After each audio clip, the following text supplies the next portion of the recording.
Welcome to our channel. Today we how to backup utility TOU rates for EV charging in EnergyHub. Easy tutorial step by step clearly. Open the EnergyHub app on your device. Log into your account using your credentials. Navigate to the settings menu by tapping on the gear icon. Scroll down to find the option labeled Rate Plans.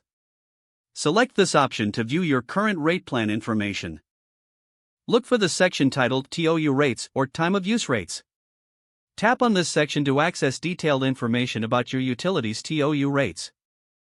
Take note of the time slots and corresponding rates displayed on your screen.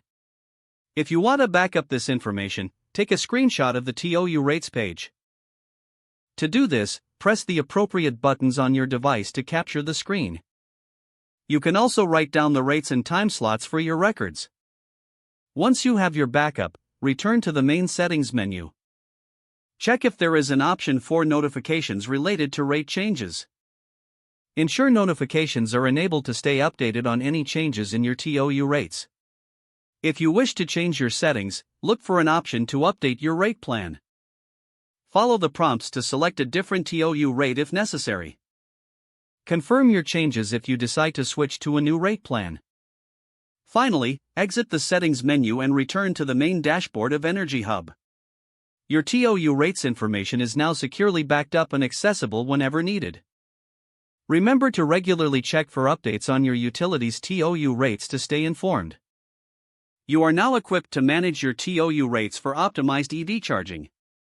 If the page does not load, refresh the browser or try again in a private or incognito window.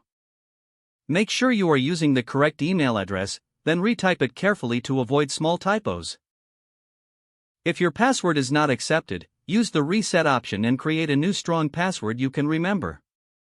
Check your spam folder for verification or security emails, then complete any requested confirmation steps. Enable two-factor authentication if available to improve account security and reduce unauthorized access risk. After signing in, review your profile details so your contact information and settings are accurate and current. If you see an error message, note it down and try again after restarting your device and internet connection. Log out when you finish, especially on shared devices, to keep your account and payment information secure. If the page does not load, refresh the browser or try again in a private or incognito window. Don't forget to like this video and subscribe to our channel for more step-by-step tech guides.